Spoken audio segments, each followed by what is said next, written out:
The house is quiet now. The weight of the day has finally settled into the mattress, and the shadows in the corners of your room have smoothed out, turning the edges of your furniture into soft, indistinct shapes. You are lying here, perhaps staring at a sliver of moonlight on the ceiling, or listening to the rhythmic, distant hum of the world breathing outside your window. And in this stillness, there is a specific kind of heaviness. It isn't just the exhaustion of a long day, or the lingering tension in your shoulders, or the mental list of things left undone. It is a deeper, more hollow sort of tiredness. It is the exhaustion of someone who has spent a very long time being elsewhere. You have become very easy to find.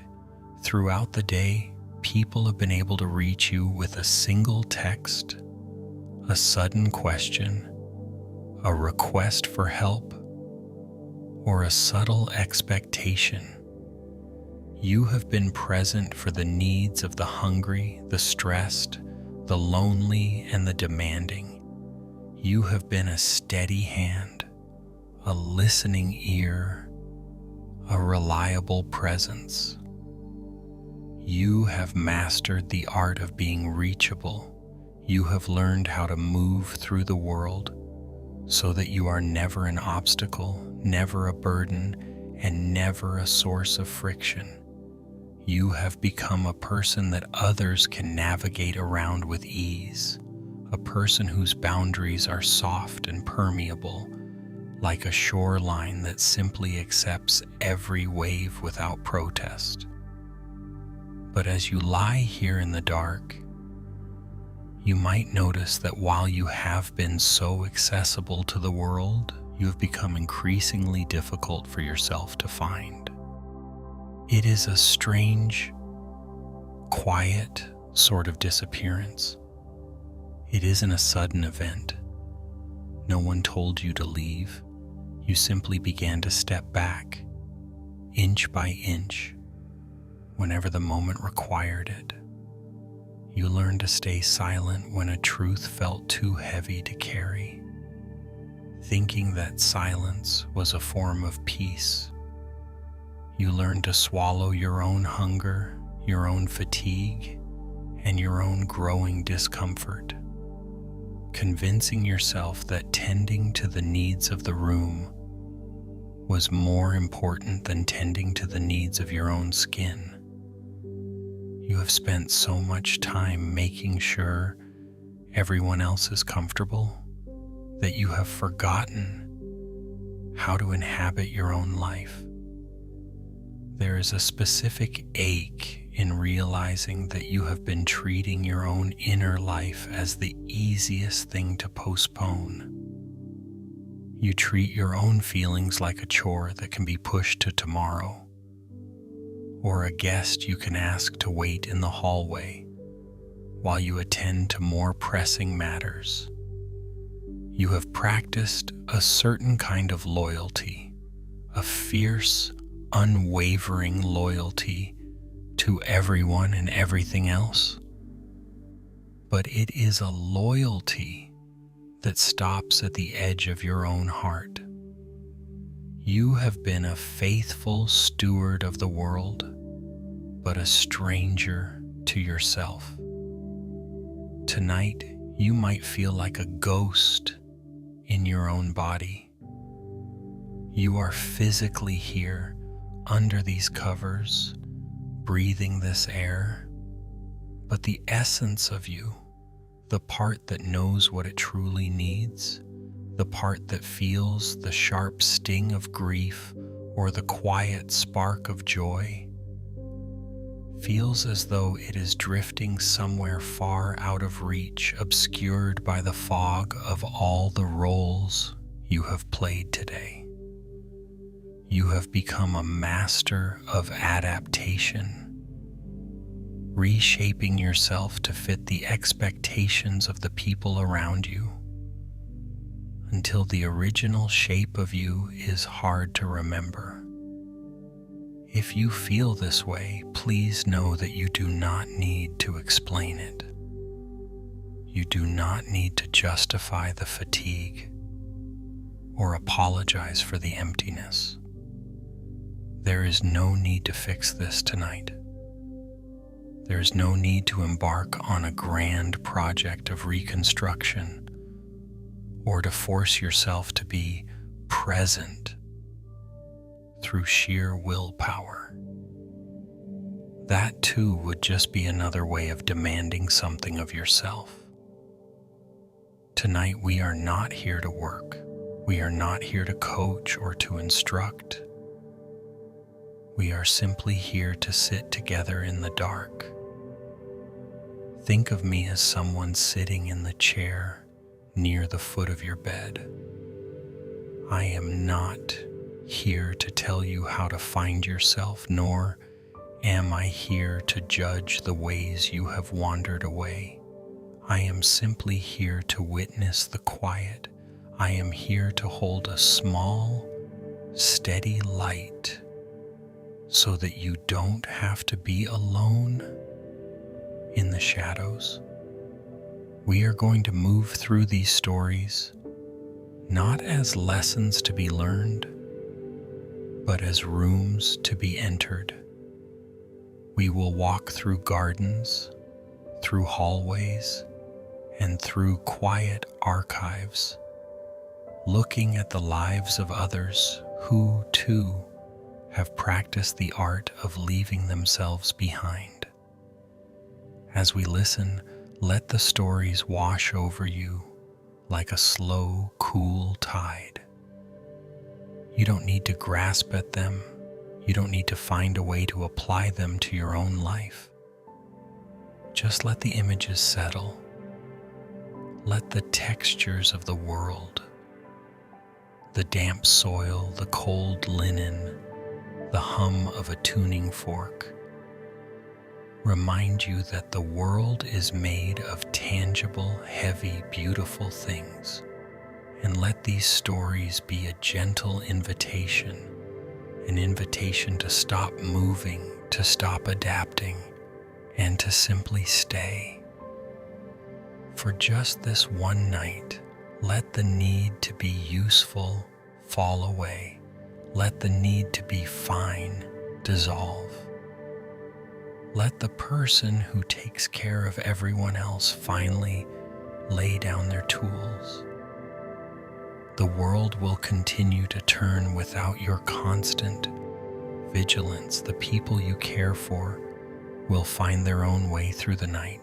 For now there is only this room, this breath, and the slow, steady process of coming home to the space you occupy. You are allowed to be here. You are allowed to be heavy. You are allowed to be exactly as much of yourself as you are in this moment, even if that self feels small or tired or lost.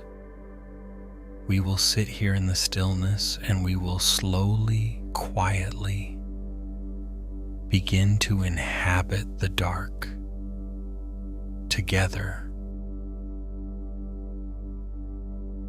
Story 1. Brother Adrian and the garden he never tended for himself. The monastery gardens do not know the concept of a day off. They only know the rhythm of thirst and the slow, heavy pulse of growth. For Brother Adrian, the morning usually begins before the sun has even cleared the tops of the ancient oaks. In that blue, bruised hour, when the air is thick with dew and the world feels held in a quiet, breathless pause, he likes the weight of the metal watering can in his hand. It is a familiar grounding heaviness, a sturdy presence that anchors him to the earth. His hands are never truly clean. There is always a fine crescent of dark, damp loam tucked under his fingernails, a stubborn reminder of the life he tends. He finds a certain peace in the grit. It feels honest. It feels like a way to stay connected to the ground, to something that does well without needing to speak. Adrian's work is a vast, meticulous choreography of care.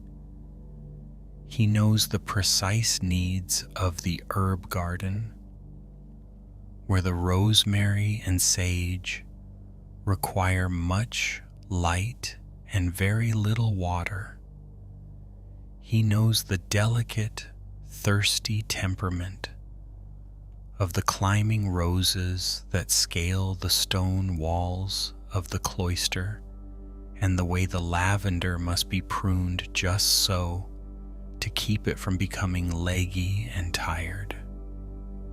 He moves through the rows with a quiet, focused devotion, checking the underside of leaves for aphids, clearing away the spent blossoms of the peonies, and ensuring the mulch is tucked neatly around the base of every stem. To the other monks, Adrian is the personification of steadfastness. When the kitchen runs low on fresh mint for the evening tea, he is already there harvesting the fragrant leaves. When the courtyard feels too bare after a spring storm, he is the one replanting the pansies. He is the silent engine of the monastery's beauty. He takes pride in the way the paths are kept clear of weeds, and the way the communal vegetable beds are always bursting with the heavy green promise of a coming harvest. He is useful, he is reliable, he is always exactly where he is needed. But there is a corner of the garden, far beyond the manicured herb beds and the orderly orchard, where the light falls differently. It is a small, forgotten patch of ground, tucked against the highest, roughest part of the back stone wall. The stone there is old and moss-covered, pitted by centuries of rain and frost. Years ago, when Adrian had first arrived at the monastery, he had felt a deep, quiet spark of something that wasn't just service. He had felt a personal hunger to see something of his own grow. He had cleared a small square of earth in that far corner, away from the main paths. He had spent weeks turning the soil, breaking up the clumps of clay, and mixing in rich, dark compost. He had carefully placed seeds there. Seeds for something special, something that belonged only to him. Perhaps it was a specific type of heirloom lily, or a hardy, climbing jasmine that he imagined would one else bloom in the shadows of the wall. He had tended that small patch with a different kind of intensity. It was a project of his own heart, a place where his labor was not for the community or for the monastery, but for a vision he held entirely alone. But as the years passed, the needs of the monastery grew. The herb gardens expanded. The orchard required more pruning.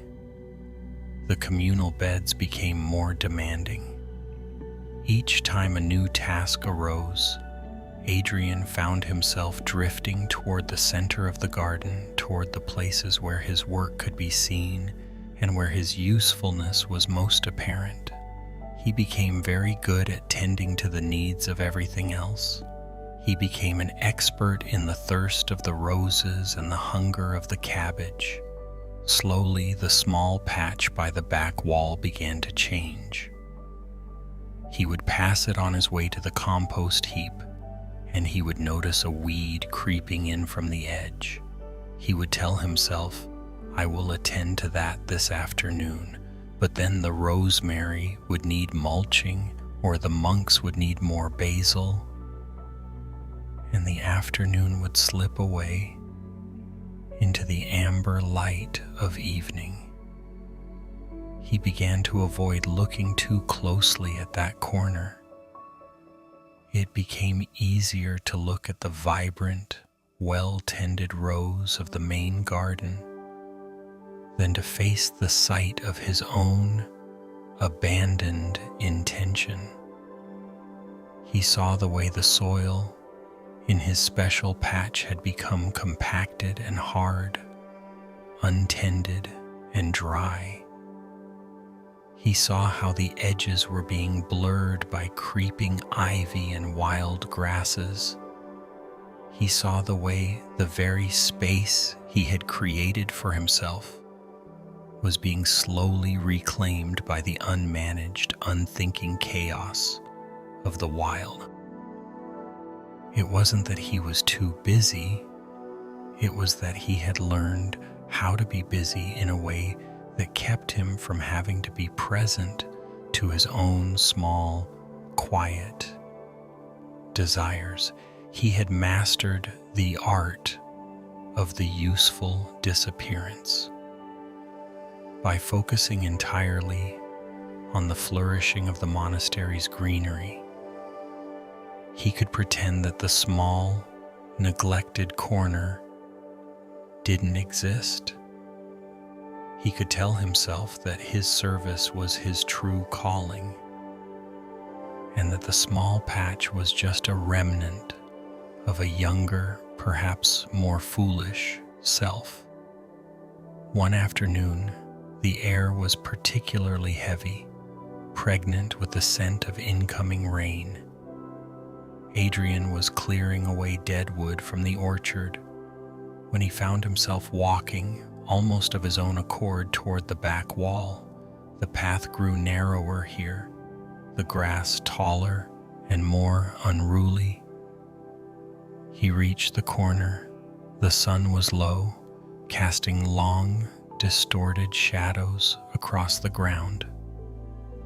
He stood there, the heavy metal watering can still gripped in his hand, and looked down at the patch. The earth was cracked. A single stunted sprout, perhaps one of his original seeds, or perhaps just a stray wanderer from the woods, was struggling to push through the crust of the dirt. It looked exhausted. Its stem bowed under the weight of a single, heavy drop of dew. Around it, the weeds were thick and choking, a tangled mat of green that seemed to be swallowing the very memory of his work. Adrian felt a sudden, sharp ache in his chest, a sensation that was much more profound than the simple tiredness of a long day's labor. It was a recognition.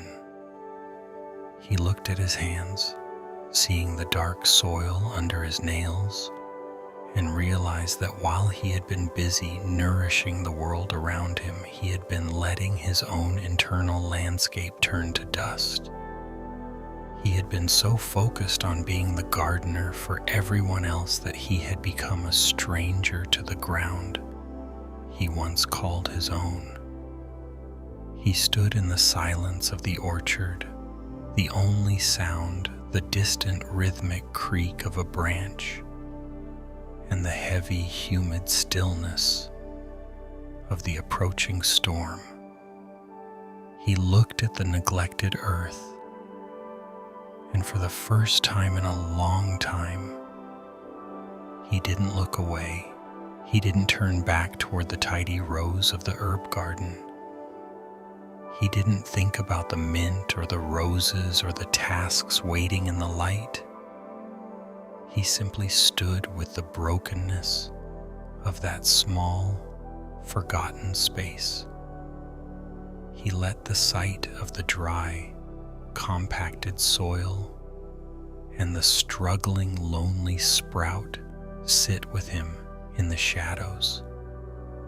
He allowed himself to feel the weight of the absence he had created, not as a failure to be corrected with a sudden burst of productivity, but as a truth that needed to be acknowledged. The garden, in its vast, indifferent beauty, continued to breathe around him, but in that small, shadowed corner, there was a new, heavy stillness, a beginning of a different kind of tending. Story 2. Lena, the banquet server, who forgot her own hunger. The fluorescent lights in the service hallway do not hum so much as they vibrate, a thin electric tremor that seems to settle directly into the marrow of the bones. It is a sterile, unblinking brightness, the kind of light that leaves no room for shadows, and certainly no room for a moment of quiet thought. For Lena, this hallway is the spine of her world. It is a long, narrow artery of polished linoleum and stainless steel, connecting the frantic energy of the ballroom to the silent, heavy stillness of the kitchens. She moves through it with a practiced, rhythmic gait, a movement dictated by the weight she carries. Tonight, her hands are occupied with a stack of crystal wine glasses, so high and so precarious that her entire focus is condensed into the few inches of space between her fingertips and the edge of the tray. The glasses catch the overhead light, throwing sharp, dancing glimmers against the white walls. To anyone passing by, Lena is a portrait of seamless efficiency.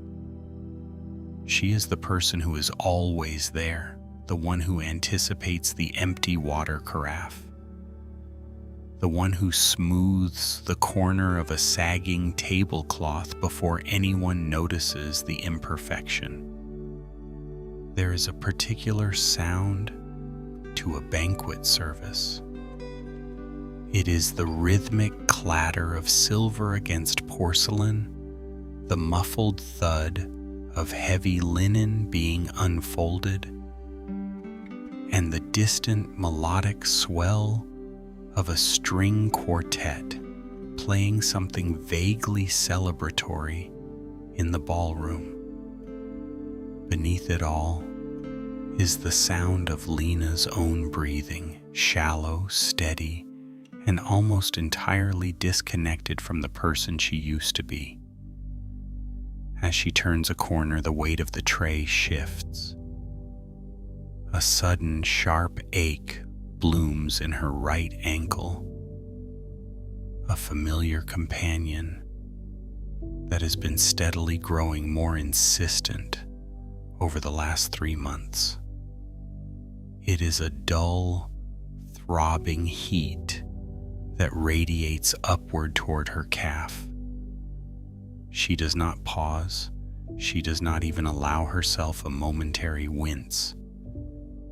Instead, she adjusts her posture, shifting the weight to her left side, masking the discomfort with a subtle, graceful tilt of her hips.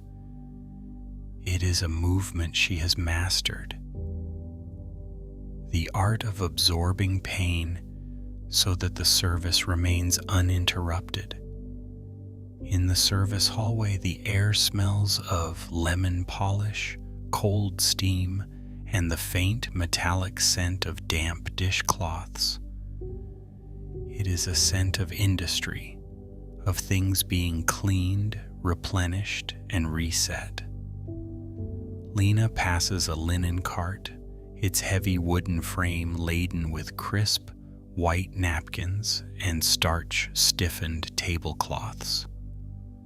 As she brushes past, the movement of the air stirs the scent of laundry soap, a brief, sharp reminder of something clean and uncomplicated. She reaches the heavy swinging doors that lead to the prep kitchen. Here the light is even harsher, reflecting off the vast, stainless steel surfaces of the warming trays.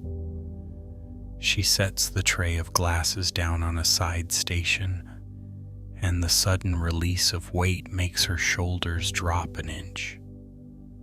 For a heartbeat, she stands still. Her eyes drift to a tray of cold chicken appetizers neatly arranged on silver platters, looking pale and somewhat lonely under the bright lights. The chicken is prepared, the garnishes are set, the logistics are perfect. Everything is ready for the guests, everything is accounted for, everything is useful. Lena looks at her hands. They are steady, but they feel distant, as if they belong to a machine designed for the sole purpose of replenishment. She finds herself wondering, with a vague and passing sense of confusion, if she has eaten today. She tries to search her mind for the sensation of hunger, but the feeling is buried under layers of professional alertness. She tries to remember if she felt thirsty or if the cold air from the walk-in refrigerator felt pleasant or biting, but the internal landscape is strangely blank. It is as if the constant requirement to be on, to be the smiling, efficient, invisible hand of the hotel, has wiped the slate of her own sensations clean. She has become so adept at reading the needs of others, the guest who needs a fresh napkin, the manager who needs a tray moved, the coworker who needs a quick cover on a break, that she has lost the ability to read her own. Her hunger is not an emergency, it is merely an inconvenience to be managed. Her fatigue is not a signal for rest, it is a condition to be worked through. She has learned to treat her own body like one of the many pieces of equipment in the hotel, something to be maintained, polished, and used until the shift is over. A coworker, a young man named Sam, rushes past her, his face flushed from the heat of the kitchen. "Lena, can you grab the extra salt cellars for table 4? He asks, not even breaking his stride. "Of course, Sam," Lena says. Her voice is soft, pleasant, and entirely devoid of any personal vibration. It is the voice of the service itself. She picks up the small ceramic dish, her movements precise. As she walks back toward the ballroom, she passes the heavy, dark wood of the grand staircase. For a fleeting second, she catches her reflection in a darkened window. She sees a woman in a neat black uniform, her hair pulled back tightly, her expression composed and professional. She looks exactly as she should. She looks entirely reliable, but as she stares, there is a strange, hollow sensation in her chest, a sense that the woman in the glass is merely a vessel, a hollow space through which the needs of the room are being channeled. The person who lives inside that uniform has become a stranger to her, a ghost inhabiting the machinery of her own competence. She reaches table 4. The guests are laughing, the candlelight is flickering, and the air is thick with the scent of expensive perfume and roasted meat. Lena leans in. Her movements fluid and unobtrusive, she places the salt cellar on the table with a silent, practiced grace. She offers a small, polite smile, the kind of smile that is designed to be kind, but leaves no footprint. As she turns to leave, she notices a small, forgotten smudge of sauce on the edge of the white linen. Without a second thought, she reaches out with a finger to wipe it away, her focus immediately returning to the task, to the perfection of the setting, to the seamless continuation of the night. The ache in her ankle continues its rhythmic throb, a quiet, ignored pulse in the dark, while Lena moves back into the brightly lit hallway, once again becoming the person who is always there and yet increasingly no longer present.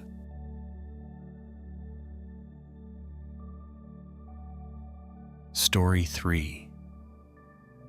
Owen the piano tuner who stopped trusting his own ear.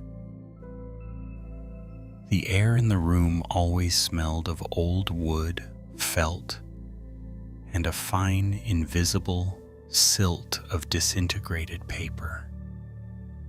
It was a dry, still scent, the kind that settles in the back of the throat and makes you breathe more slowly, as if the dust itself were trying to go to sleep.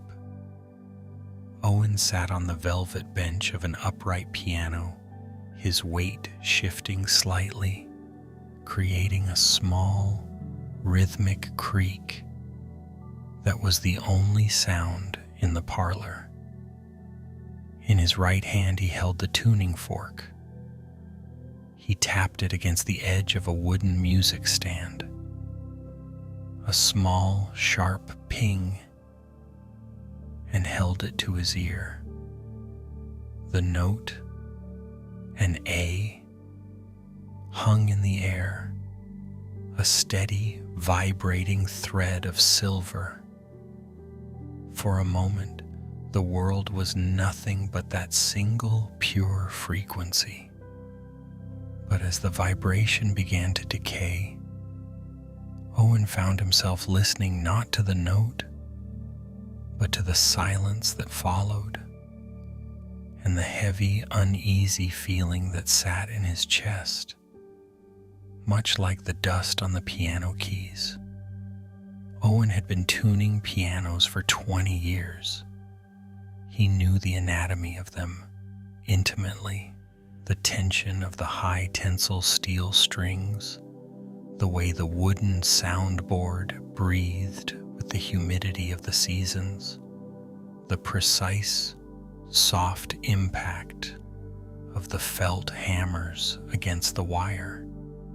He knew how a piano should sound when it was truly in tune, not just mathematically correct, but resonant, as if the instrument were exhaling a long-held breath. But lately the sound had been changing, or rather, his relationship to the sound had been changing. Across the small, cluttered office at the edge of the workshop sat Marcus. Marcus was a man of sharp angles and even sharper words. He was the business partner who handled the contracts, the collections, and the clients. Marcus believed in efficiency. He believed in the standard tuning, a quick, functional adjustment that satisfied the ear of a casual listener and allowed the next appointment to be met on schedule. Owen remembered a Tuesday, months ago, working on a Steinway in a house that felt much too large for its inhabitants. The piano was beautiful, but it was sluggish, the dampers sticking slightly in the humid afternoon air. Owen had felt the dissonance clearly. It was a subtle, sour note, a tiny fraying at the edge of the harmony. He had paused, his tools laid out on a neat cloth, and felt the urge to tell Marcus that this instrument needed more than a quick pass. It needed a deep, slow care, a cleaning of the action, a true restoration of its voice. He had looked toward the door where Marcus was standing, checking his watch, tapping a pen against a clipboard. The tension in the room had felt like a physical weight. "We've got the Miller job in 40 minutes, Owen," Marcus had said, his voice clipping the air. "Just get the pitch up and move on. Don't overthink the mechanics.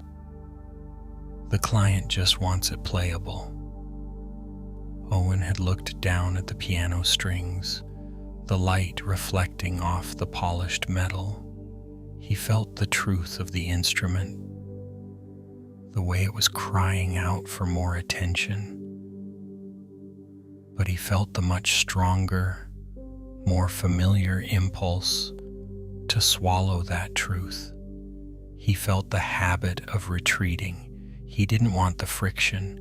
He didn't want the long, weary argument about margins and time management. He didn't want to be the person who made things difficult. So he had nodded.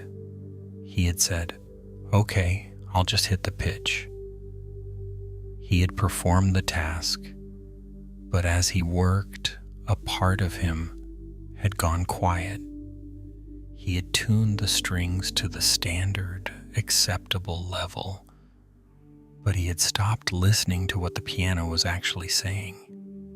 He had abandoned his own ear to maintain the peace of the office.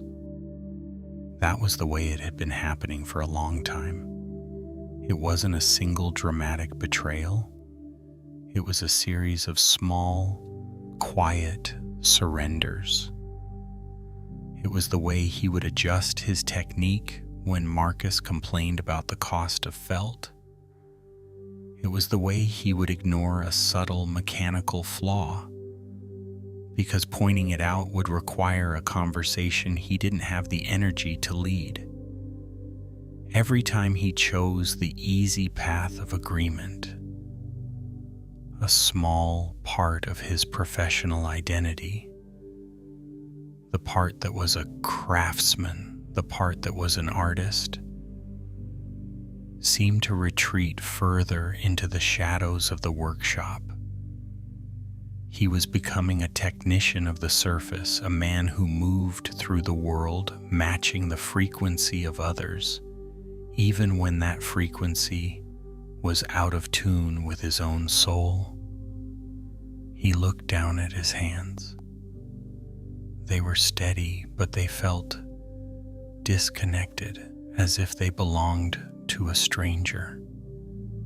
He thought about the countless appointment slips piled in his tray, each one a promise of a service, a piece of time he had sold. He realized that he was treating his own judgment like those slips, something to be filed away, something to be managed, something to be secondary to the schedule. The workshop was dimming now as the sun dipped below the tree line outside. The shadows of the upright pianos grew long and heavy across the floor, stretching toward him like dark, reaching fingers. The dust motes danced in the singular beam of light left in the room, swirling in aimless, beautiful patterns. Owen picked up a small piece of felt, feeling its soft, compressed texture between his thumb and forefinger. He thought about the way a piano's voice is lost when the dampers are too heavy or when the strings are too slack. He realized he had been doing the same to himself. He had been adding weight to his own internal dampers, dampening his own perceptions, muffling his own truths, all to ensure that the external world remained smooth and without friction. He sat there for a long time in the growing twilight, listening to the silence of the instruments around him. He listened to the way the wood settled in the cooling air. He didn't try to fix anything. He didn't try to reach for a solution or a way to confront Marcus. He simply stayed in the room with the heaviness. He allowed himself to feel the discordance between who he was, a man who heard the deep, resonant truth of a note, and who he had become, a man who simply agreed with the pitch. He sat with the discomfort of his own disappearance. The workshop felt vast and lonely. Yet there was a strange, quiet gravity in the honesty of that loneliness. There was no one to please in the dark. There was no one to agree with.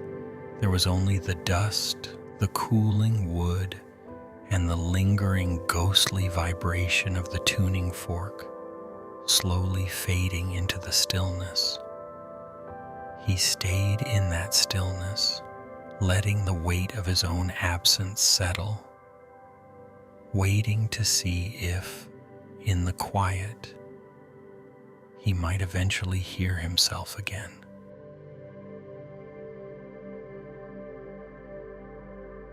Story 4. Ruth the widow, who kept saying she was fine. The afternoon air in the dental office always smelled of a very specific, sterile sweetness. It was the scent of mint-flavored rinse, a sharp medicinal peppermint that clung to the edges of the linoleum floor and the smooth white surfaces of the reception desk. For Ruth, this scent was the smell of a performance. It was the smell of being steady. Ruth sat behind the heavy wooden counter, her fingers moving with practiced rhythmic grace over the keyboard. Each click of a key was a small, controlled sound, a tiny punctuation mark in a day built on maintaining a pleasant, unappraisably calm surface. The office was a place of precise schedules and tidy resolutions. There were rows of neatly stacked appointment cards, each one a small, rectangular promise of a future moment. There were the dental floss containers, perfectly aligned in their plastic trays, and the polished chrome of the waiting room chairs that reflected the soft overhead lights. Her job was to be the voice on the other end of the line, a voice that was helpful, a voice that was efficient, a voice that never let the listener hear the hollow space behind the words. "Yes, Mrs. Miller, "We can certainly move your cleaning to Tuesday at 10, Ruth would say, her tone tilting upward in a gentle, reassuring curve. "That works perfectly for Dr. Bennett." She was very good at this. She was excellent at the art of the seamless transition. When a patient called with a complaint about a broken filling or a sudden throated ache, Ruth would absorb the frustration through the receiver.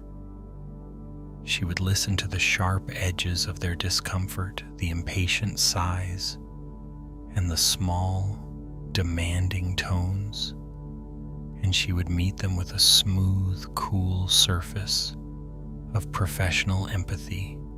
She would navigate their anxiety so they wouldn't have to, but there was a quiet, heavy thing that lived inside Ruth, something she kept tucked away in the same place she kept her old, heavy winter coats, in the back of the closet behind the things that were still useful.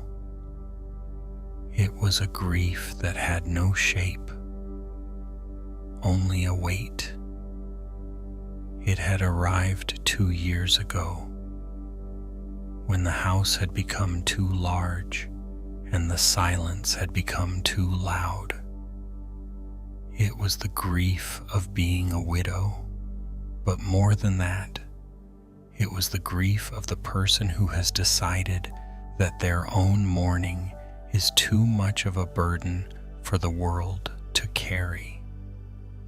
Ruth had learned quite early in her widowhood that people were very kind to those who were recovering. They brought casseroles and checked in with soft, pitying eyes. But they were much less comfortable with those who remained in the thick of the fog. They didn't know what to say to a person whose sadness felt like a permanent weather system.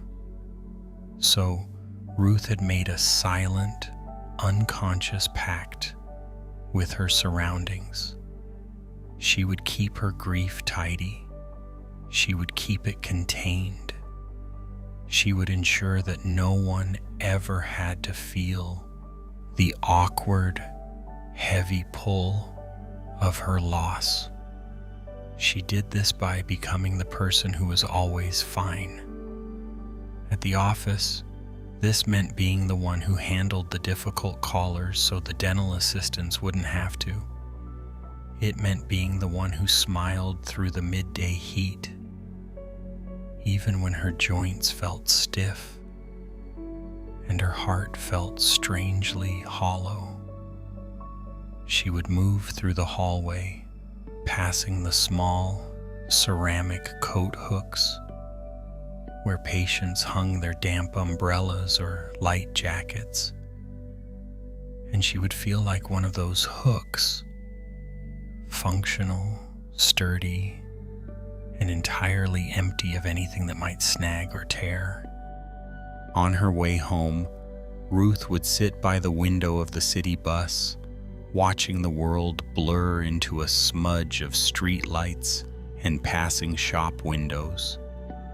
The bus was a moving gallery of other people's lives. A student leaning against the glass, an old man clutching a grocery bag, a woman staring intently at her phone.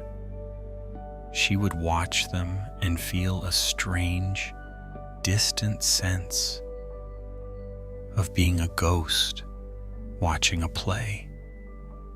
She was there, her body pressing against the hard plastic seat, her breath fogging the window, but she was not truly present. She had practiced the habit of retreating so thoroughly that she often found herself hovering just outside her own skin, observing her life rather than inhabiting it. When she finally reached her apartment, the ritual of the evening began. It was a sequence of movements designed to fill the silence without ever having to confront it. She would hang her keys on the small dish by the door, take off her sensible shoes, and move into the kitchen. The kitchen was clean, much like the dental office. There were no cluttered piles of mail, no half-finished projects. There was only the hum of the refrigerator and the soft glow of the stovetop clock. She would make a simple meal, perhaps a piece of toast or a bowl of soup, and eat it in the dim light of the small dining table. The hardest part of the day was always this: the moment when the tasks ended and there was nothing left to do but be with herself. In the stillness of the kitchen, the fine version of Ruth would begin to fray at the edges. Without the phone to answer, without the appointment cards to organize, without the need to be the steady, professional presence for others, the weight would begin to press against her chest. The silence of the apartment was not a peaceful silence. It was an accusatory one. It was a silence that asked, "Where are you? Where have you gone?" She would sit there, the spoon hovering near her mouth, and feel the sudden, sharp ache of the things she had left unsaid. She had not told her sister how much she missed the sound of her husband's laugh. She had not told her friend at the office that the bright, fluorescent lights sometimes made her feel like she was being erased. She had not even admitted to herself in the dark that she was lonely, because to admit to the loneliness would be to admit to the grief, and to admit to the grief would be to break the beautiful, seamless surface she had worked so hard to maintain. She had traded her truth for the comfort of others. She had made herself easy to be around, a smooth stone in a river, ensuring that no one would ever trip over her sorrow. Sometimes she would catch her reflection in the darkened window of the kitchen. She would see a woman with neat hair, a tidy blouse, and eyes that looked remarkably composed. And for a single terrifying second, she would not recognize the person looking back. She would see a person who was perfectly functional, perfectly polite, and perfectly absent. She would then turn away, reach for the light switch, and begin the process of preparing for sleep, tucking the heaviness back into the shadows, waiting for the morning when she could once again become the person the world expected her to be. Take a moment to sit with these things.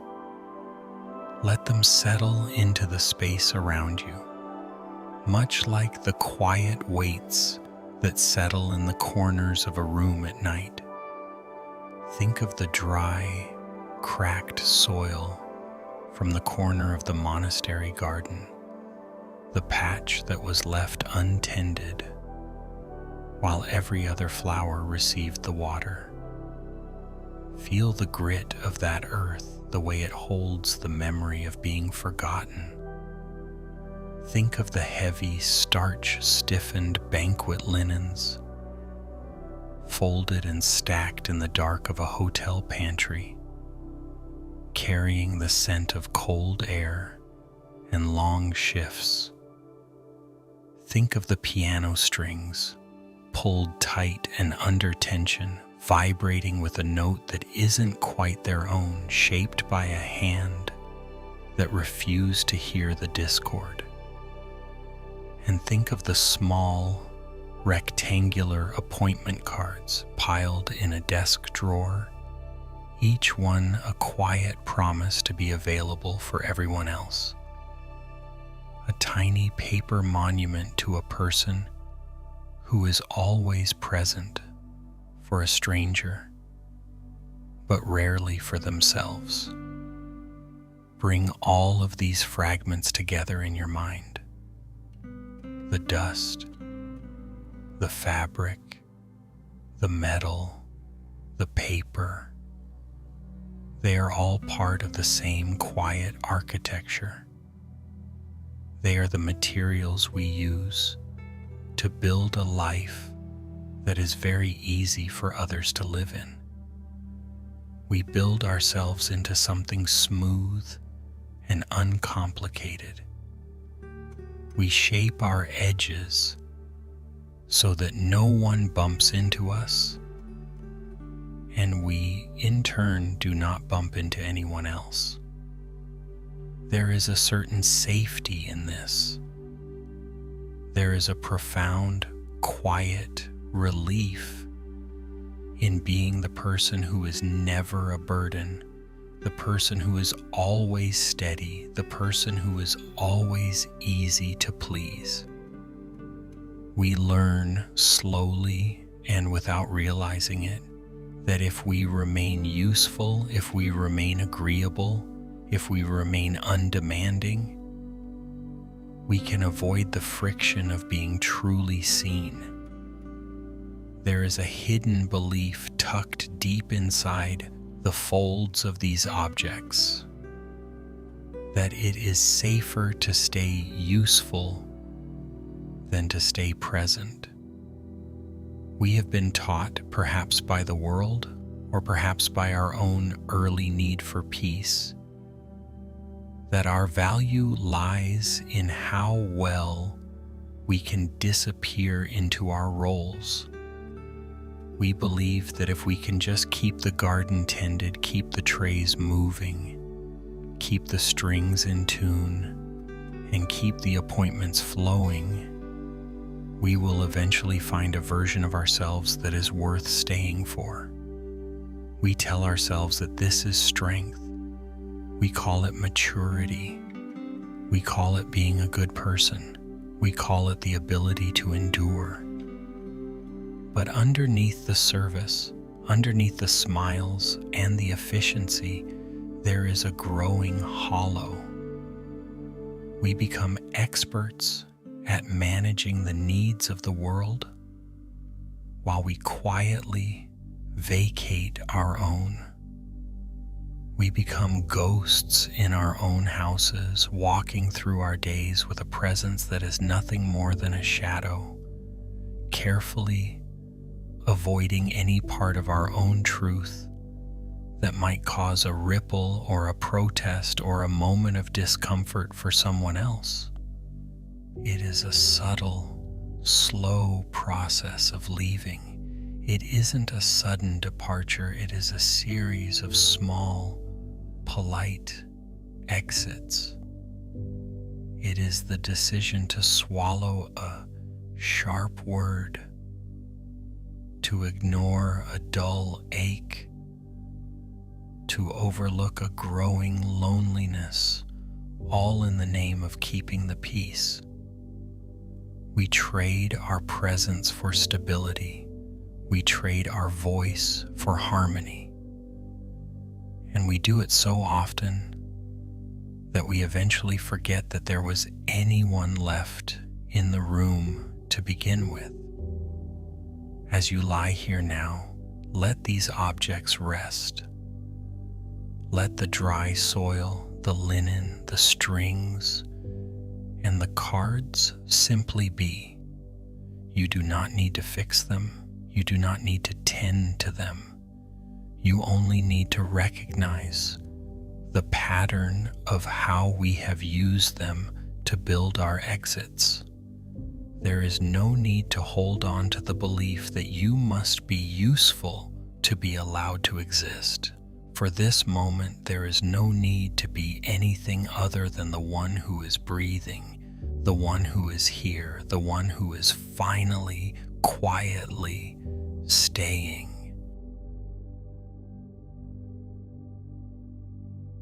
Story 5.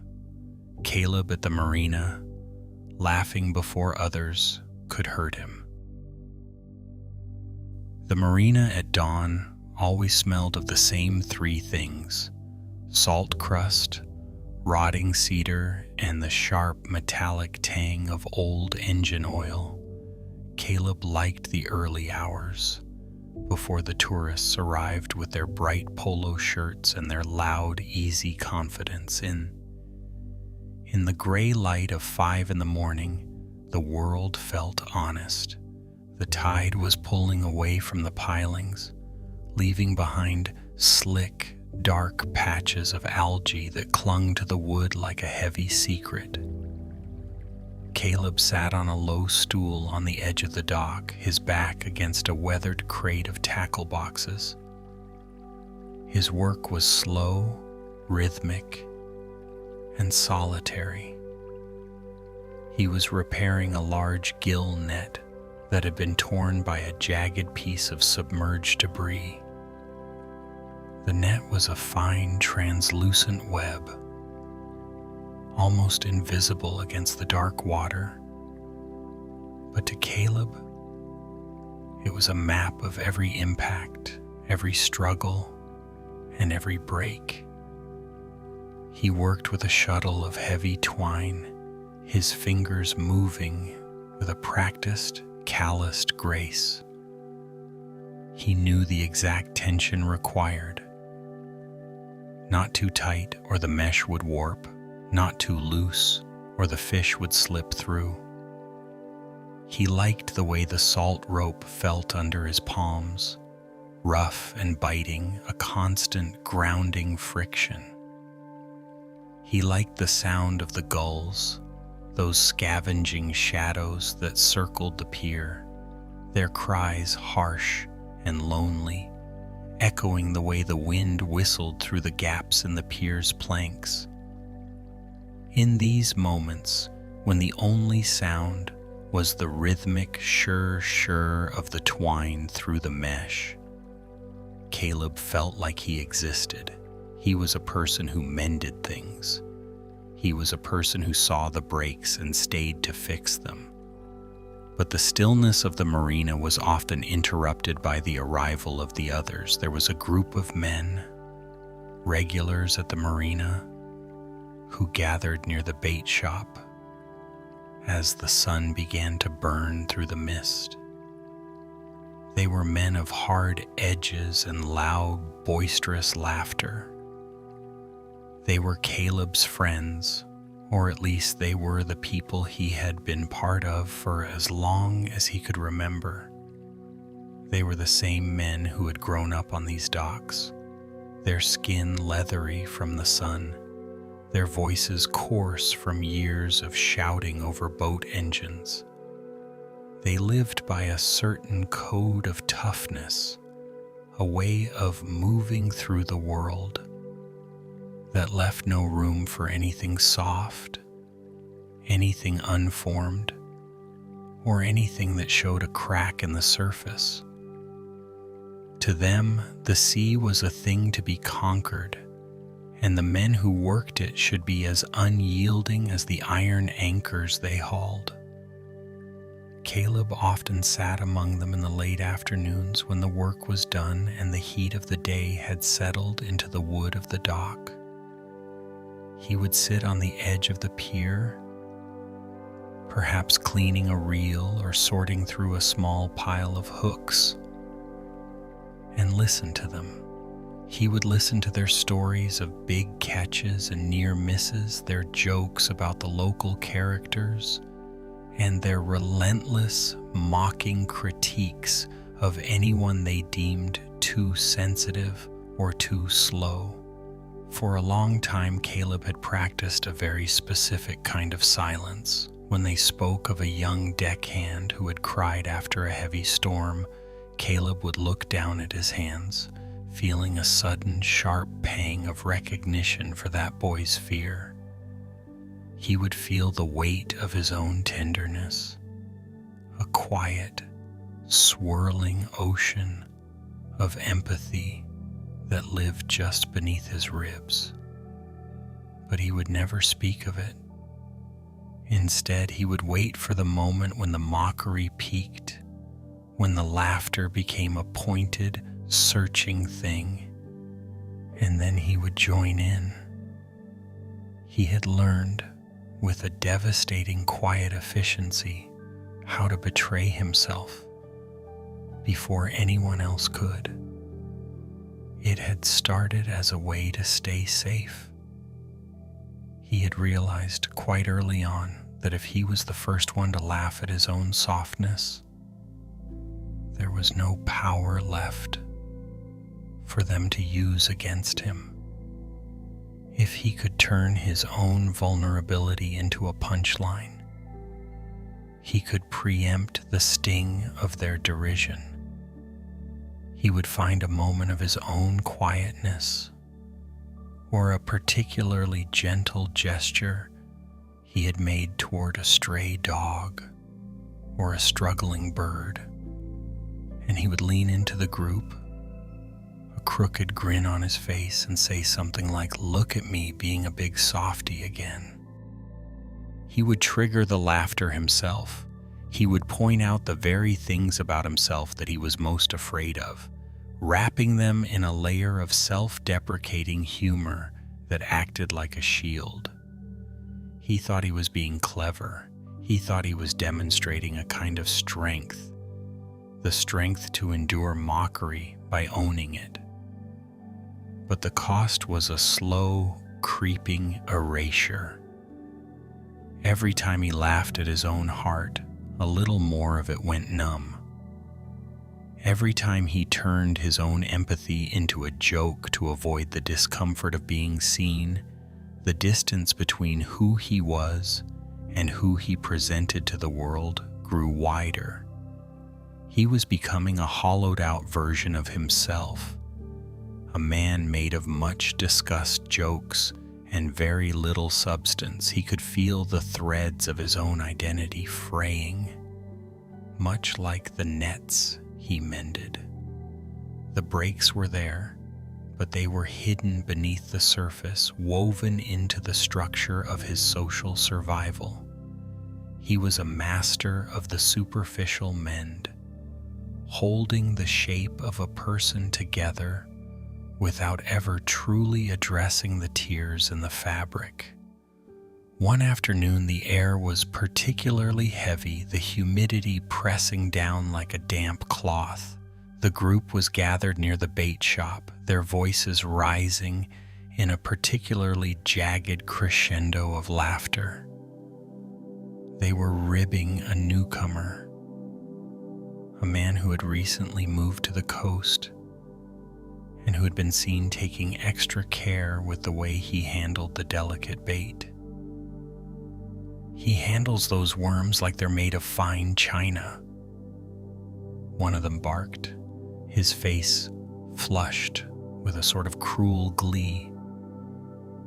"Next thing you know, he'll be putting little silk pillows under the crab pots." The laughter rolled across the dock, harsh and rhythmic. Caleb felt that familiar, instinctive tightening in his chest. He felt the impulse to defend the man, to say that care was not a weakness, that attention to detail was the very essence of the work. But the habit was too deep, the reflex too well trained. Before the thought could even fully form in his mind, Caleb felt his lips twitching upward. He felt the familiar, hollow sensation of stepping out of his own skin. He leaned forward, a glint of mock scorn in his eyes, and added, "Careful, boys, if he starts singing lullabies to the shrimp, we'll all be out of a job." The laughter that followed was louder, more inclusive. He had successfully navigated the moment. He had remained part of the group. He had avoided the friction of dissent. He had protected the social peace, but as the laughter died down, leaving only the sound of the tide licking at the pilings, Caleb sat in the sudden ringing silence of his own making. He looked down at his hands. They were steady, capable, and entirely disconnected from the person who had just spoken. He felt a profound sense of exhaustion, a fatigue that no amount of sleep could reach. It was the exhaustion of a man who was constantly running away from himself even while standing perfectly still. He looked out at the water where the sunlight was beginning to catch the ripples, turning them into shards of broken glass. He realized then that he had been treating his own truth like a piece of damaged gear, something to be tucked away, hidden in a dark corner of a tackle box, and ignored until it was no longer an inconvenience. He had been mending the world around him, repairing the nets and the ropes and the docks, while leaving the most vital part of his own life to unravel in the salt and the wind. The gulls continued to cry overhead, indifferent to his small, private betrayal. The tide continued its slow, inevitable retreat, and Caleb sat on his stool, a man amidst his tools, wondering how much longer he could keep laughing at the very person he was trying to save. Story 6. Mina, the night nurse, Aide, who ignored her body for too long. The fluorescent lights in the hallway of the St. Jude North Wing do not flicker, but they hum. It is a flat, relentless sound, a continuous vibration that seems to live inside the teeth and the temples. For Mina, this hum is the soundtrack of the hours between 2 and 5 in the morning, the time when the world feels thin, as if the heavy layers of the day have been peeled away, leaving only the skeleton of the hospital exposed. Mina moved through the corridor with a rhythmic, practiced shuffle. Her sneakers, chosen for their soft soles to avoid disturbing sleeping patients, made almost no sound against the linoleum. In her left hand, she carried a small plastic tray. On it, the tiny, translucent cups held the morning's first ritual. The small, white, and pink pills that kept the rhythms of others steady. The cups rattled against the metal tray, a tiny percussive stutter that felt disproportionately loud in the sterile silence. She entered room 412. The air here was different, heavy with the scent of antiseptic, unscented lotion, and the faint metallic tang of oxygen. She did not look at the window, where the sky was still a bruised, deep indigo, because looking at the sky would mean acknowledging that the night was ending, and that the end of the night meant the start of a new period of service. Instead, she focused on the task. She smoothed the thin, hospital-grade sheet over the patient's legs. She checked the IV drip. She performed the motions with a precision that was almost architectural. As she worked, a sharp, familiar ache began to bloom in the center of her chest. It was a hollow, fluttering sensation, like a small bird trapped in a rib cage. beating its wings against the bone. It was a warning. Her breath felt slightly too shallow, and a cold, damp bead of sweat had formed at her hairline, despite the air conditioning being set to a crisp, biting temperature. Mina did not acknowledge the bird. She did not acknowledge the sweat. Instead, she reached for a fresh pair of latex gloves. The snap of the blue rubber against her wrists was a sharp, clinical punctuation mark. She focused on the texture of the gloves, the way they clung to her skin, and the way they made her hands feel more like tools and less like flesh. If she treated her hands as tools, she didn't have to feel the way they were trembling. She moved to the next room, then the next. Each room required a different small sacrifice of her own presence. In one, she repositioned a pillow, absorbing the weight of a patient's exhaustion into her own shoulders. In another, she emptied a waste bin, taking the discarded remnants of someone else's illness into her own awareness. She was becoming a vessel, a quiet, efficient conduit for the needs of the ward. By 4 a.m, the fatigue had moved beyond simple tiredness. It had become something structural. It felt as though her very bones were made of lead, and her mind was a fog that obscured the edges of her own identity. She was no longer Mina, a woman who liked old jazz and the smell of rain on hot pavement. She was simply the Aide, a moving part of the hospital's machinery. During a brief 5-minute window between rounds, she found herself in the supply closet.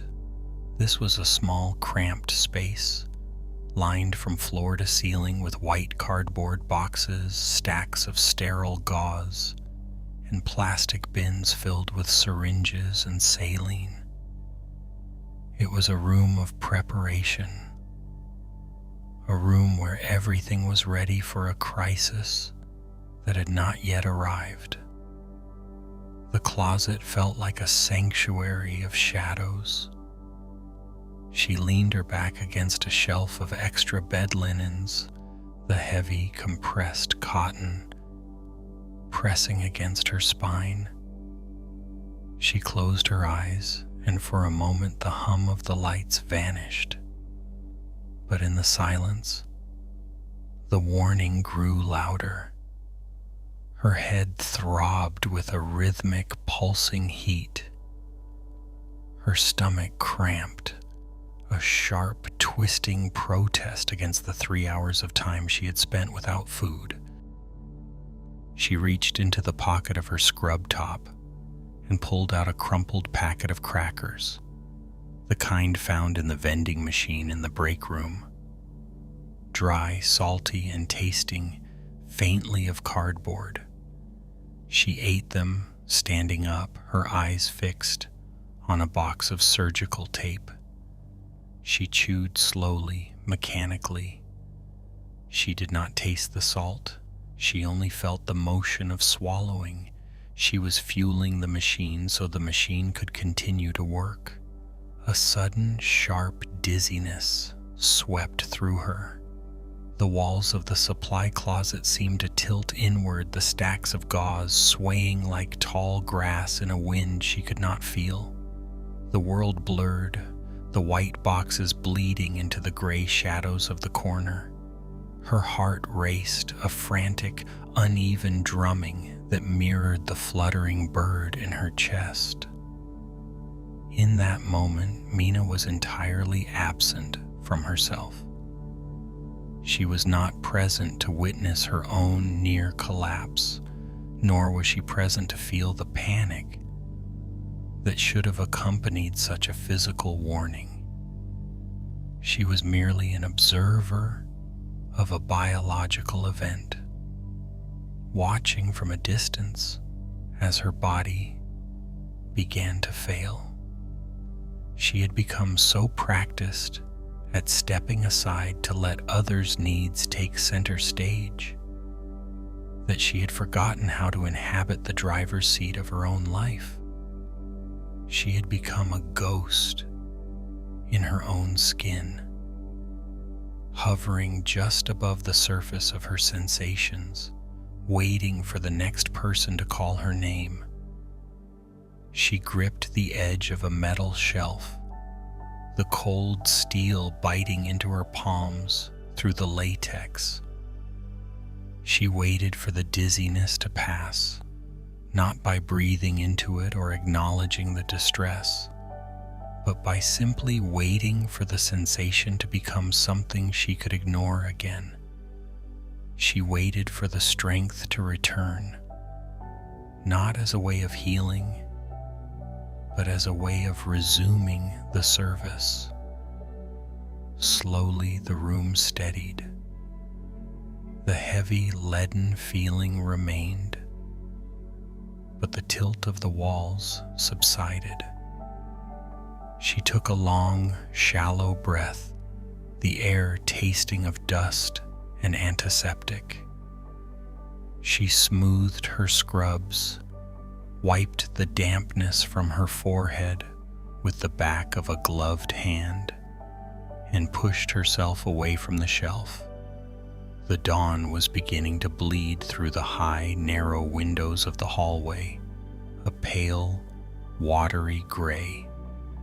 It was the time of day when the shift change would approach, when the next wave of people would arrive, bringing with them new needs, new pains, and new tasks. Mina stepped out of the supply closet and back into the long, humming corridor. She straightened her posture, adjusted the tray of pill cups, and began her walk toward the next room.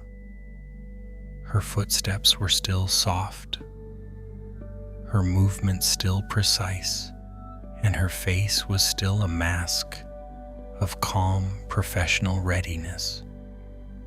She moved forward, a silent, efficient shadow, leaving the sensation of her own trembling hands far behind in the dark, crowded quiet of the supply closet. Story 7. Harold, the retired mail carrier who disappeared inside Politeness. The garage was a place of quiet, organized layers. Harold liked it that way. He liked the way the light filtered through the high, narrow windows in the late afternoon, hitting the dust motes that danced above his workbench. He liked the weight of the small, metal tins where he kept his spare screws, bolts, and washers, each one tucked into its own little compartment. For 40 years, Harold's life had been defined by the sorting of things. As a mail carrier, his hands had known the texture of 1,000 different envelopes, the crisp, stiff edges of utility bills, the soft, recycled paper of circulars, the heavy, dignified weight of handwritten letters. He had understood the world through the way things were categorized, delivered, and placed exactly where they belonged. Now, in retirement, he applied that same careful sorting to his garage. On the sturdy wooden shelves, everything had a home. There were the seasonal items, tucked into plastic bins. The tools for repair hung neatly on a pegboard, and the old leather-bound ledgers from his years of service, stacked by date. There was a profound peace in this order, a sense that if everything was in its place, nothing could be lost. But lately, as the shadows grew long across the concrete floor, Harold found himself sitting in his old-fashioned armchair, listening to the low hum of a transistor radio. The station was playing something soft, a melody that drifted through the static, and as he listened, he felt a strange, hollow sensation in his chest. It was a feeling of being untethered, as if the very person sitting in that chair was a ghost in his own house. He thought of his brother, Arthur. Arthur was a man who occupied space with an unmistakable, heavy presence. He was older, louder, and possessed a voice that didn't just speak, but commanded. Growing up, Arthur had been the sun around which the family orbited. When Arthur was angry, the air in the room felt tight, as if the oxygen had been sucked out to fuel his temper. When Arthur was pleased, the world felt momentarily safe. And Harold, being the younger, the quieter, the more observant, had learned very early on how to exist in that orbit without causing a disturbance. He remembered the summer afternoons in their childhood backyard, the heat thick and smelling of cut grass. Arthur would be playing a game, something vigorous and competitive, and Harold would be nearby, perhaps reading or tending to a small patch of wildflowers. If Harold did something that Arthur deemed incorrect, if he moved a piece of equipment or stayed too long in the shade, Arthur's correction would come swiftly. It wasn't always a shout. Sometimes it was a sharp, cutting remark, a way of making Harold feel small, unnecessary, or foolish. And Harold had responded, not with resistance, but with a practiced, polite silence. He had learned to soften his edges. He had learned to anticipate Arthur's moods, to adjust his own volume, his own movements, his own very essence, to ensure there was no friction. He had become an expert in the art of the unobtrusive life. He would agree with Arthur's opinions on politics, on the weather, on the neighbors, even when a different thought flickered briefly in the back of his mind. He would swallow his disagreement, smoothing it over with a nod and a quiet, "I suppose you're right, Arthur." He had called this being easygoing. He had called it being a peacemaker. He had even called it a form of respect. Now, sitting in the dim light of the garage, Harold looked at his hands. They were steady, the skin mapped with the fine lines of age and the small calluses of a life of manual work. He looked at the shelves, the perfectly sorted envelopes of his memory, the neat rows of hardware. He realized that he had spent decades building a version of himself that was entirely compatible with Arthur. He had sculpted a persona that was smooth, polished, and entirely void of any sharp corners that might snag on his brother's temperament. He wondered with a sudden jarring clarity where the real Harold ended and the polished version began. Was his current quietness a sign of a settled, gentle soul, a man who had found peace in the simplicity of retirement? Or was it merely the final, calcified stage of a lifelong habit of disappearance? Was he truly a man of peace? Or was he simply a man who had become so accustomed to making himself small that he no longer knew how to occupy his own space? The radio static surged for a moment, a harsh, white noise that seemed to vibrate in his very bones before settling back into the soft, distant music.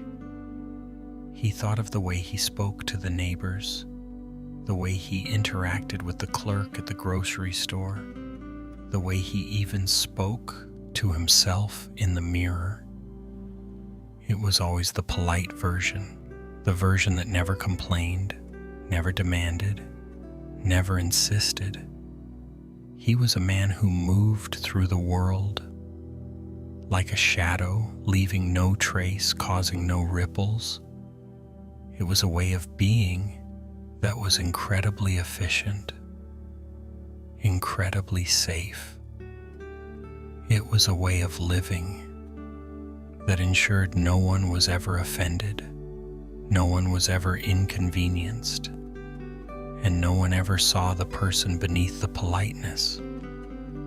He looked at an old, discarded envelope on his workbench, its edges frayed, a stamp faded by time.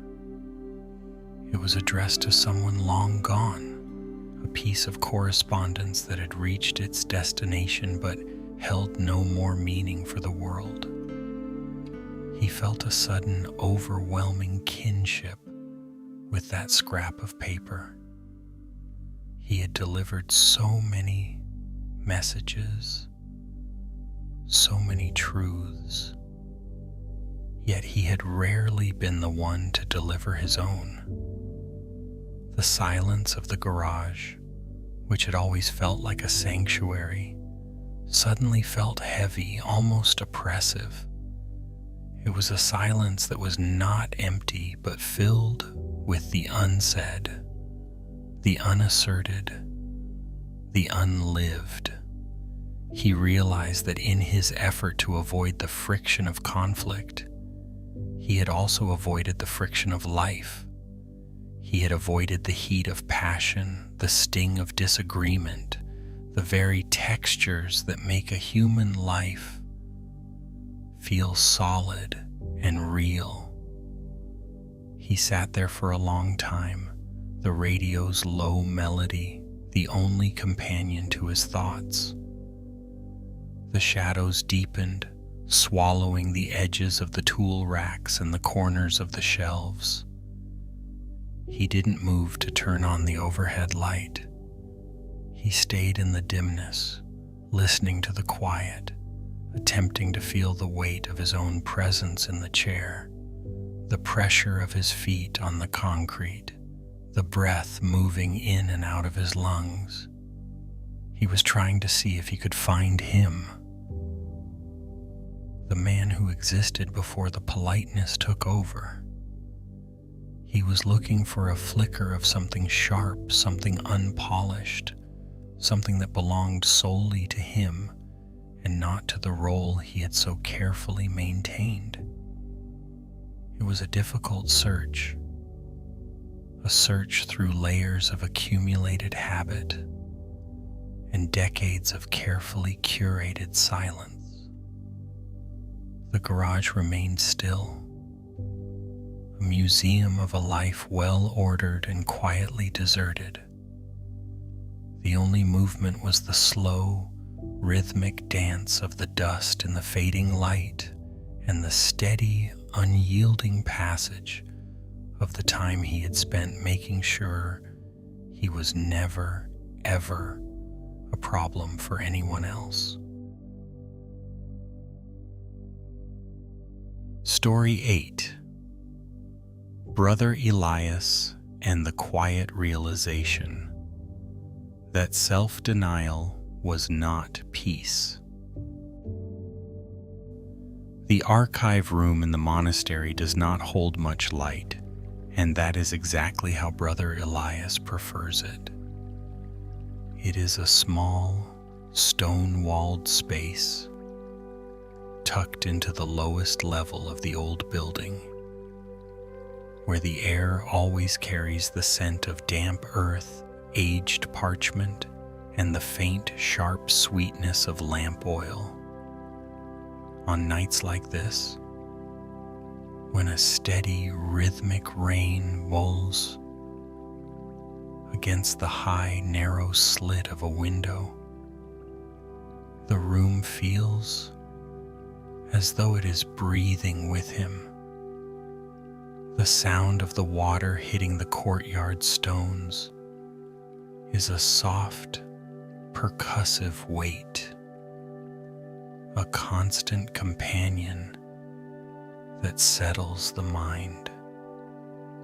Elias sits at a low wooden desk, his spine curved with the practiced grace of a man who has spent decades leaning into his work. Before him lies a sheet of handmade paper, its surface slightly textured with the visible fibers of cotton and flax. He holds a reed pen, the tip carefully carved to a fine point. There is a particular meditative music to the work, the soft scratch of the nib against the grain of the paper, the rhythmic drip of rain, and the occasional low hum of his own breath. Tonight, he is copying a collection of ancient letters, transcriptions of wisdom that have survived centuries of sunlight and storm. His task is one of extreme presence.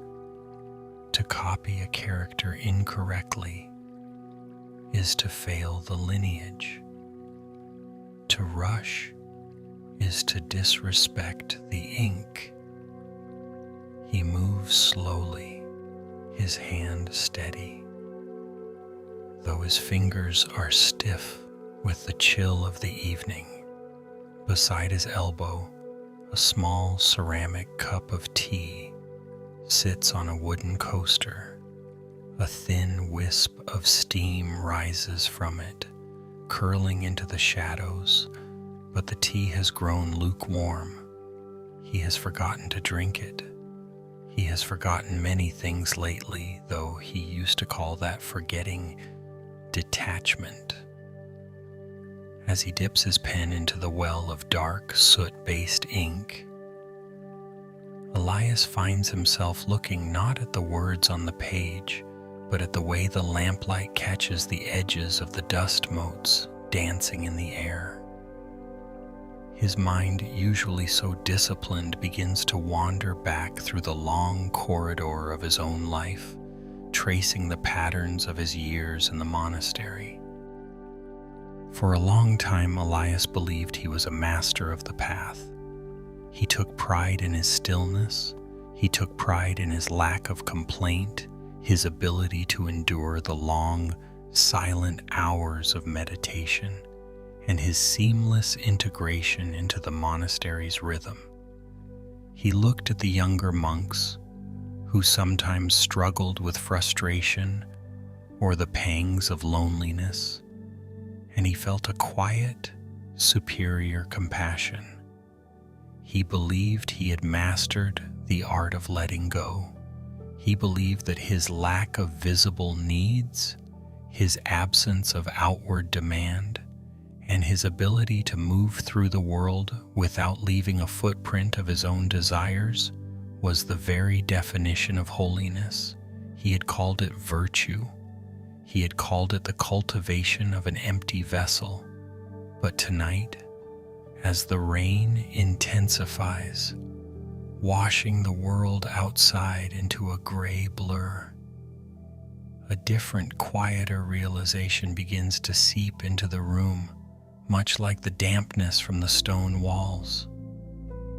He looks at his hands, spotted with age, the skin like fine crumpled paper, and he realizes that the emptiness he had spent his life cultivating was not a sacred void, but a practiced disappearance. He remembers the years when he would sit in the communal dining hall, listening to the others speak of their struggles, their joys, or their subtle discomforts. He would sit there, perfectly composed, a silent, nodding figure, making sure his presence was as unobtrusive as possible. He had mastered the art of being present in the room, yet entirely absent from himself. He had learned how to swallow his own opinions, his own hunger, and even his own growing grief, all under the guise of maintaining the harmony of the Sangha.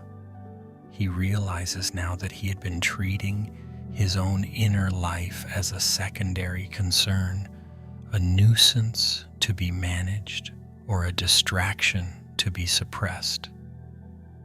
Whenever a feeling arose, a flicker of resentment at a heavy chore, a pang of sadness for a lost friend, a sudden sharp longing for a life he had never lived, he would simply apply the technique of letting go.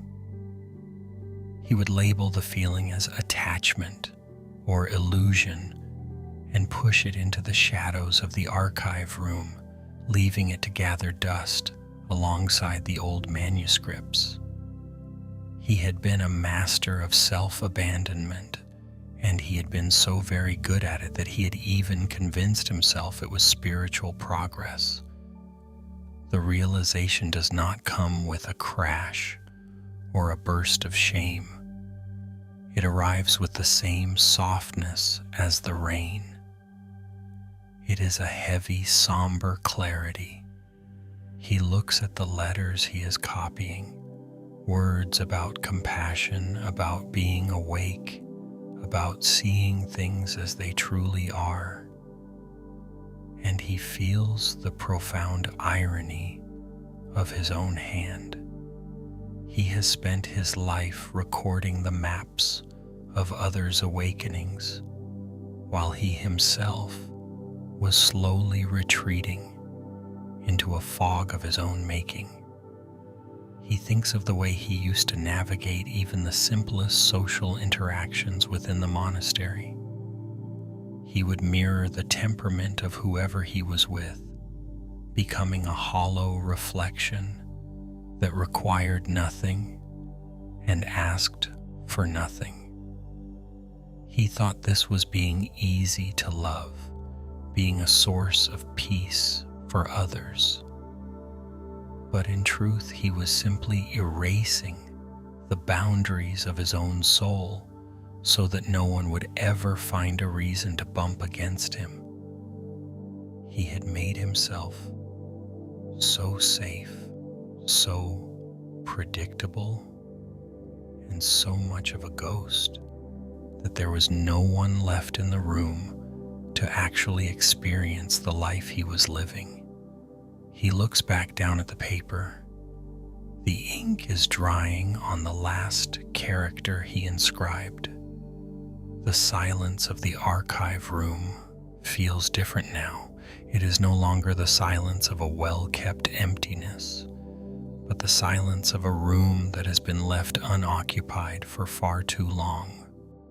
He reaches out and touches the edge of the parchment. The texture is real. The chill in the air is real. The ache in his joints is real.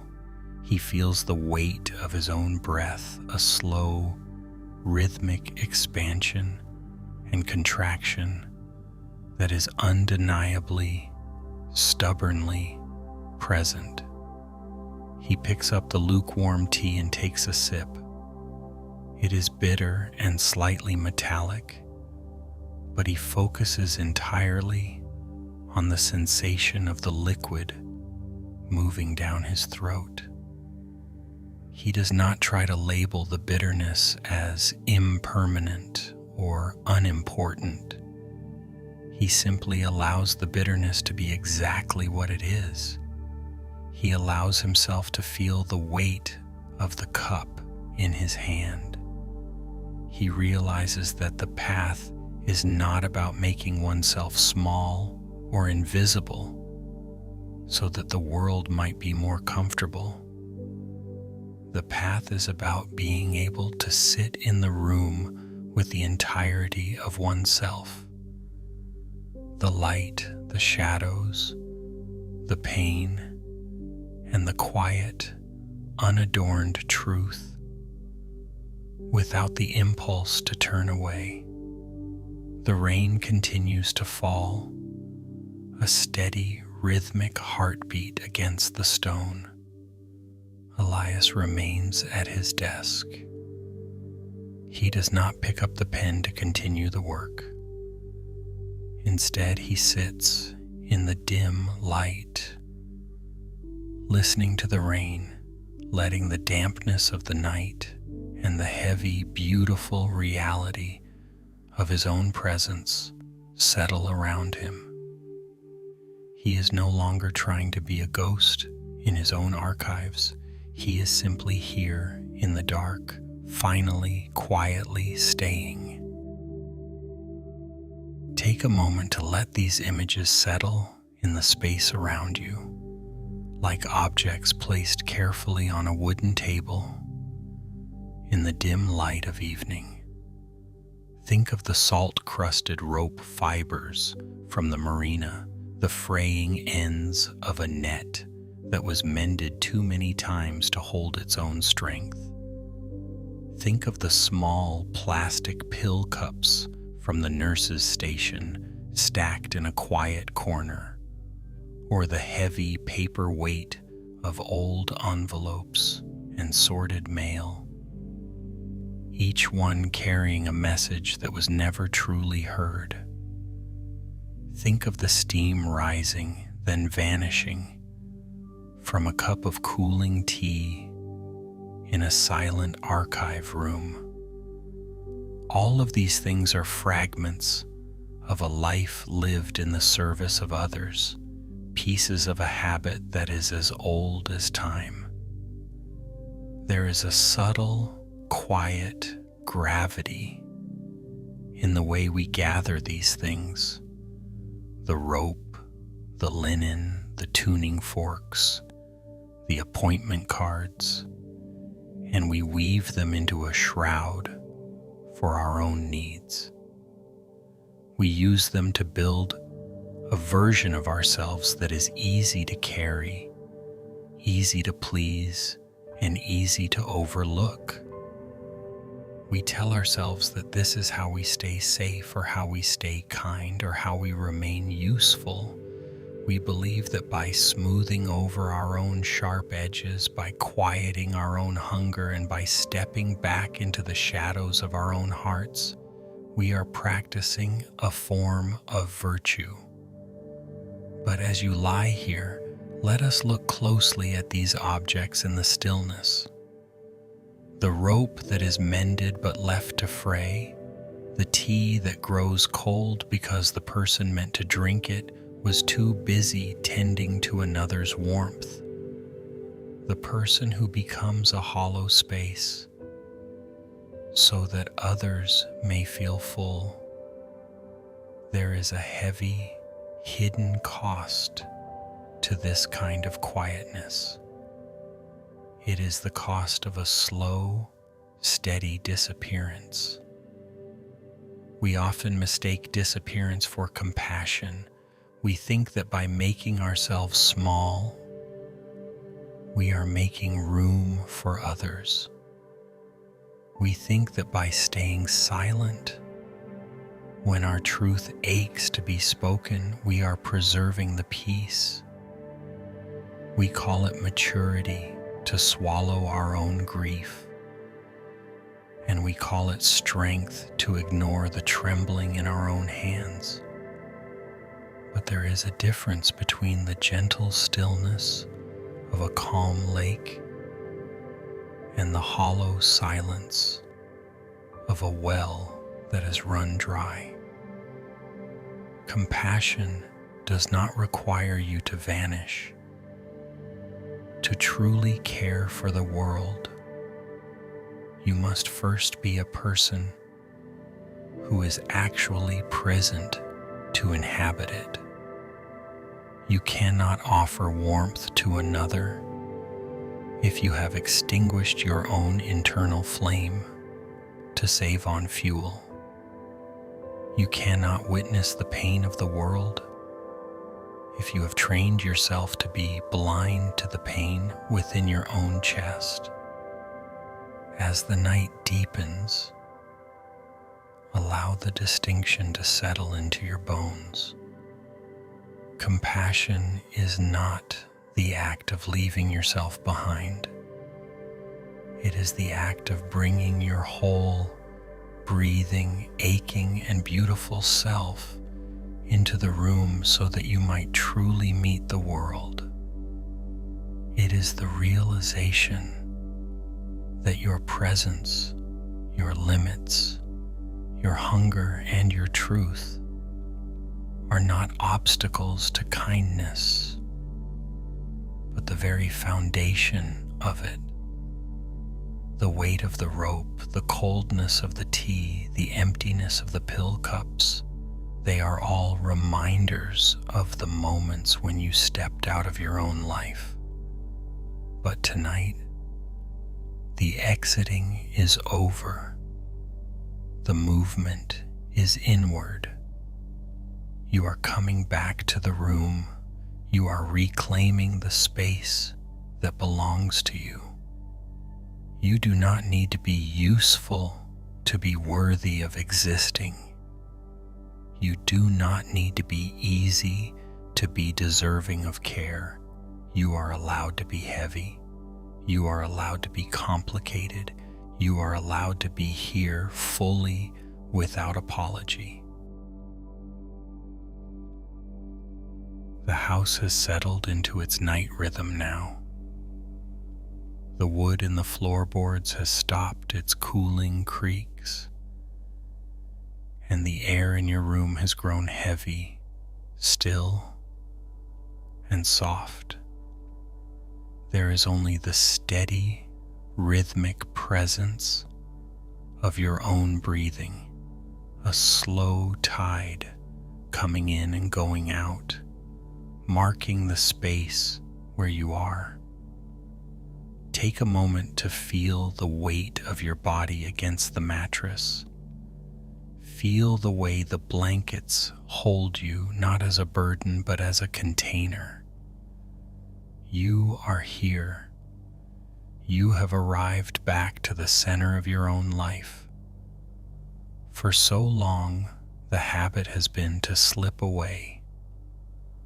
When the day grew loud, you learned to move into a quiet corner of your own mind, leaving your needs and your truths behind in the noise. When someone else was hurting, you learned to step out of your own skin to provide a cushion for them, forgetting that you too were a person who required tending. You have spent so much time being the gardener, the server, the listener, the steady hand, that you have often treated your own inner life as a place that could always wait. You treated your own hunger, your own fatigue, and your own quiet sorrows as things to be postponed or smoothed over or tucked away like old letters in a drawer, thinking that if you just stayed quiet enough or useful enough or easy enough, you would finally be safe. But tonight, there is no one to be easy for. There is no one to serve, no one to appease, and no one to perform for.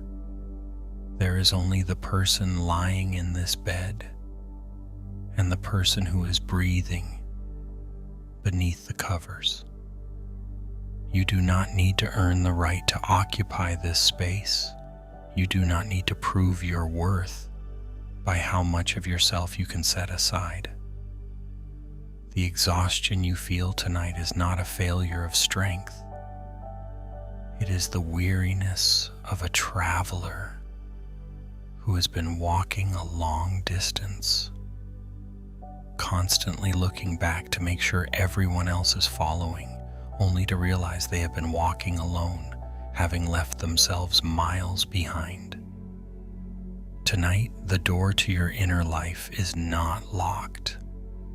You do not have to go into the archives to sort through the old errors, and you do not have to prepare a speech to justify your presence. You can simply remain. As you drift closer to sleep, try to notice the parts of you that have been waiting in the shadows of your own attention. The part of you that feels the cold, the part of you that carries a small, unsaid ache, the part of you that is simply tired. Let them come into the light of your awareness. Do not try to fix them. Do not try to talk them into being better or more resilient. Just let them sit in the room with you. Let them be heard, even if the only sound is the slow, steady rhythm of your breath. There is a profound kindness in simply refusing to leave. It is a quiet, steady kind of compassion that does not require any grand gestures or sudden transformations. It is the simple, brave act of staying with the discomfort of a heavy heart, staying with the stillness of a lonely room, staying with the reality of your own human limits. You are allowed to be exactly as much as you are right now. You are allowed to be tired, to be uncertain, to be unpolished, and to be unfinished. You do not need to be a finished masterpiece to deserve the sanctuary of sleep. You only need to be present. The world will still be there when the sun rises. The tasks will still be waiting. The people will still have their needs, and the noise will return. But for these hours, the only responsibility you have is to inhabit your own skin. You do not have to step out of your life to make room for the night. You can let the night wrap around you exactly as you are. Let the tension in your jaw dissolve. Let your shoulders sink deeper into the pillow. Let the edges of your body blur into the warmth of the bed. There is no need to hold yourself together so tightly tonight. You are safe to let go because you are finally, deeply, and completely here. Rest now. You have come home to yourself.